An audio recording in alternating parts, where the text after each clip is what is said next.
Je pensais avant tout vous parler des quais de la Gare à Paris, où s'est établi pendant quelques mois un camp de migrants et de réfugiés qui a été détruit en septembre 2015, mais où se sont déjà réinstallées des tentes. Un camp discret, mal visible, peu médiatisé, les quais de la Gare, donc en bord de Seine, en contrebas de la gare d'Austerlitz. Je pensais vous parler de ces bords en plein centre, bords internes de la ville vécue, quotidienne, traversée, investie, bord de la visibilité, bord du temps, bord du droit, et aussi de la multitude de bords qui, en vérité, se sont succédés et même acharnés là-bas, dans une histoire qui est pourtant déjà, sur ces rives, comme submergée. Le camp de migrants d'Austerlitz n'était pas le plus visible à Paris, il y avait pourtant quelque chose de sidérant dans son emplacement même. Il se tenait en contrebas, en contrepoint, si vous voulez, d'un autre lieu très voyant, celui-ci, qui s'appelle la Cité de la mode et du design, une sorte de paquebot vert acide, cru, imposant, souverain, posé directement sur les rives de la Seine, et le camp s'était établi juste devant, sous l'escalier qui conduisait depuis les rives du fleuve vers une sorte de discothèque en plein air intégrée à cette cité de la mode et du design, le Wanderlust, dont les migrants pouvaient capter le réseau Wi-Fi quelques heures par jour, au bord de la mode, donc, avec son idée à elle du bien, de ce qu'est le bien,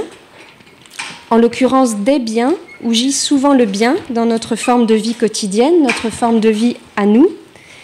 Et cela vaccine contre toute tentation de faire le malin ou le vertueux, puisque cette cité de la mode dit quelque chose de profondément nôtre et partagé. En tout cas, une sorte d'indifférence réciproque était contrainte de s'installer sur ces bords, puisqu'il fallait beaucoup de volonté ou simplement de gêne ou de sidération pour invisibiliser ici le camp, pour tenir son verre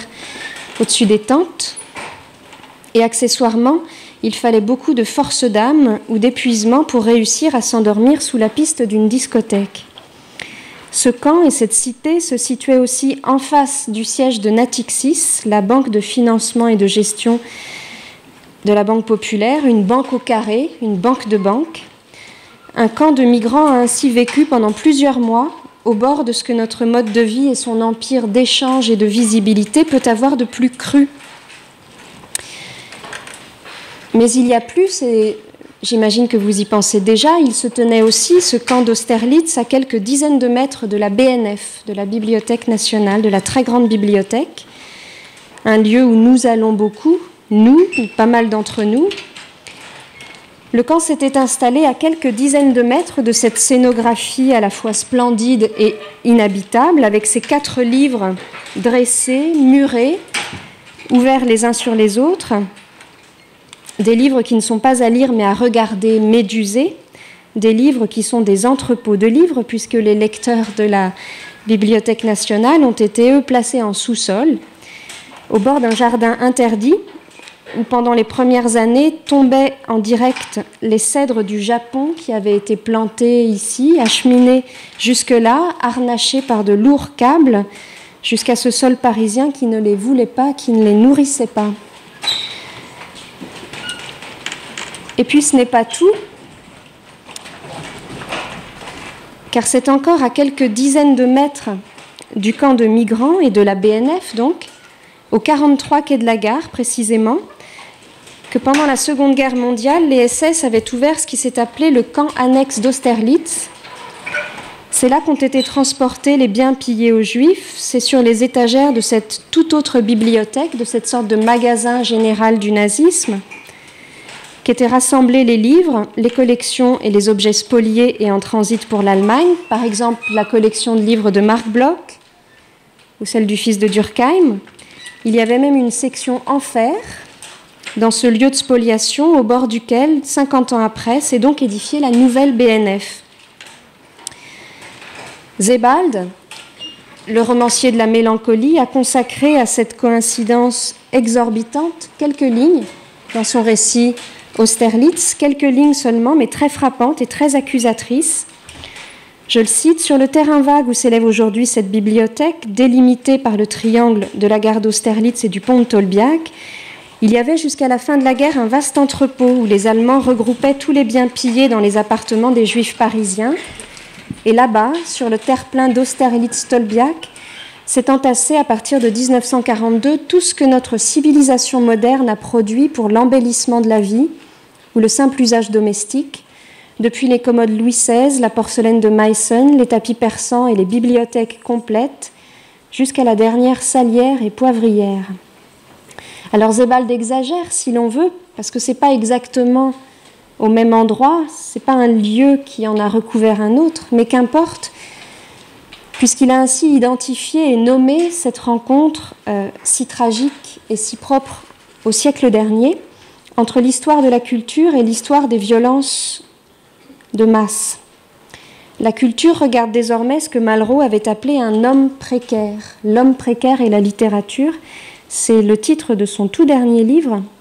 qui disait très fermement que le lecteur, désormais, est un homme à l'humanité précarisée, quelqu'un qui est aussi mutilable et exilable et perdable que ses livres. La culture moderne, donc, parle de notre vulnérabilité,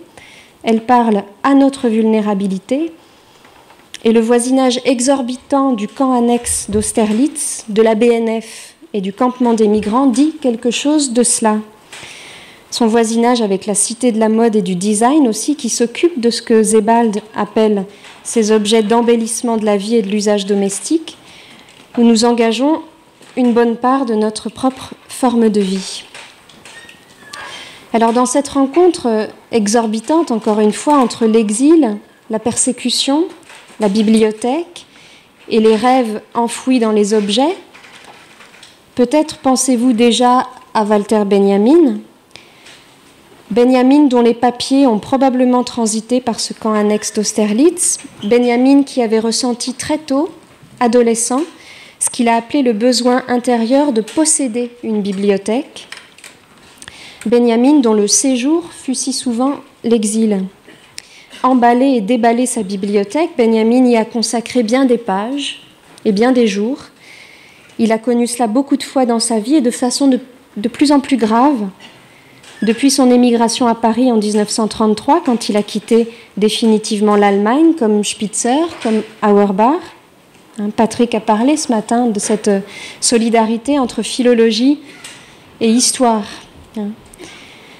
chez Klemperer. Jusqu'au suicide de Benjamin en septembre 1940 à Portbou, alors qu'il tentait de partir pour les États-Unis, fuyant devant la Gestapo. Sa vie est ponctuée par des déplacements et des tentatives pour y sauver les livres. Elle se marque par la double histoire de ces déplacements et des lectures dont témoignent des cahiers très étonnants, publiés, qu'il a toujours tenus, où il notait simplement les titres des livres lus et les lieux de lecture. Et la substitution des lieux les uns aux autres s'accélère très rapidement dans ces cahiers,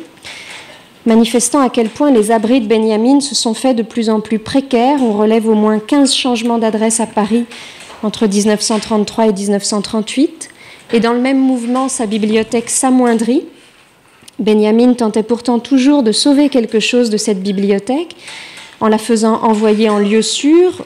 ou bien, et c'est peut-être pas si différent, en déposant une partie chez ses amis, chez les Brecht à Paris par exemple. Et Brecht avait peur de ne plus voir Benjamin une fois que celui-ci aurait récupéré ses livres. Mais il n'est pas parvenu à lutter contre la dispersion. Il a d'abord abandonné ses manuscrits, puis, fuyant vers l'Espagne, il n'a pu emporter que son masque à gaz et ses effets de toilette. Comme s'il avait porté sur ses épaules cette tragédie de la culture qui a marqué tout le siècle